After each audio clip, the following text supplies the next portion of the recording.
সাধ্য মতো দান করা উচিত।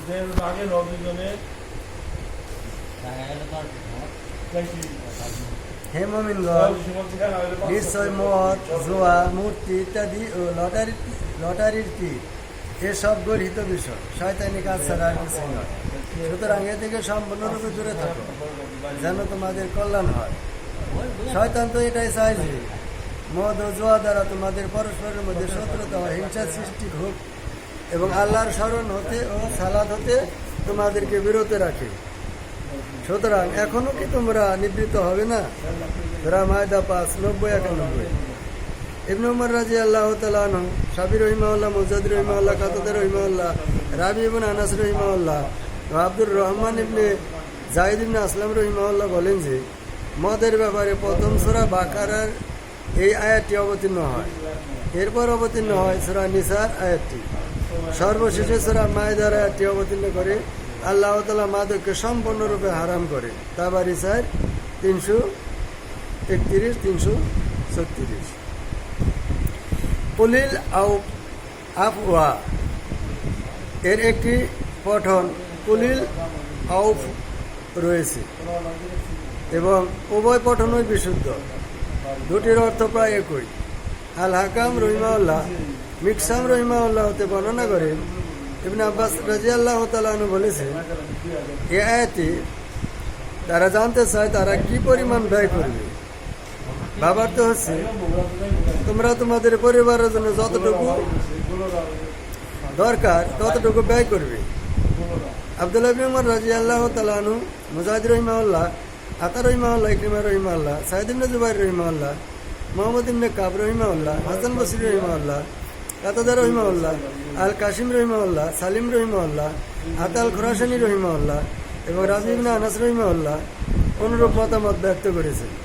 ইবনে আবি হাতিম 2-656-657। সহিহ মুসলিমে রয়েছে, এক ব্যক্তি রাসূলুল্লাহ সাল্লাল্লাহু আলাইহি সাল্লামকে বলে, হে আল্লাহর রাসূল সাল্লাল্লাহু আলাইহি সাল্লাম, আমার কাছে একটি স্বর্ণ মুদ্রা রয়েছে। রাসূলুল্লাহ সাল্লাল্লাহু আলাইহি সাল্লাম বললেন, তোমরা কাজে লাগাও। লোকটি বলল, আমার নিকট আরো একটি রয়েছে। রাসূলুল্লাহ সাল্লাল্লাহু আলাইহি সাল্লাম বললেন, তোমার স্ত্রীর জন্য খরচ করো।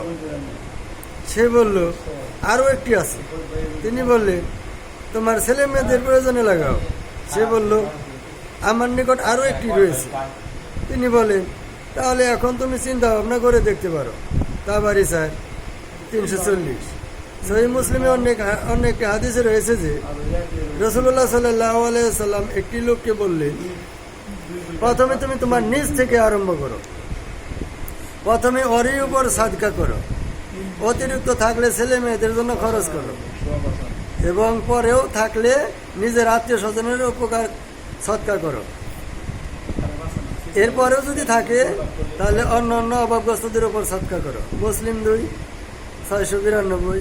অন্য একটি হাদিসে রয়েছে, হে আদম সন্তান, তোমার হাতে তোমার প্রয়োজনের অতিরিক্ত যা রয়েছে তা আল্লাহর পথে ব্যয় করাই তোমার জন্য মঙ্গলজনক, মঙ্গলকর, এবং তা ব্যয় না করা তোমার জন্য ক্ষতিকর।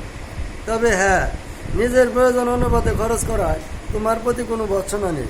মুসলিম 1036। অতঃপর এরশাদ হচ্ছে, অর্থাৎ আমি যেমন এই নির্দেশাবলী স্পষ্ট ও খোলাখুলিভাবে বর্ণনা করেছি, তদ্রূপ অবশিষ্ট নির্দেশাবলীও আমি পরিষ্কার ও বিস্তারিতভাবে বর্ণনা করব। জান্নাতের অঙ্গীকার ও জাহান্নাম হতে ভয় প্রদর্শনের কথাও স্পষ্টভাবে বর্ণনা করা হবে, যেন তোমরা এই নশ্বর জগৎ হতে বিচ্ছুদ্ধ হয়ে পারলৌকিক জগতের প্রতি আগ্রহী হতে পারো, যা অনন্তকালের জন্য স্থায়ী হবে। আল্লাহ আমাদেরকে অনন্তকালী স্থায়ী জীবনের জন্য কামাই রোজগার করার তৌফিক দান করুন। আমিন। সুবহানাল্লাহ।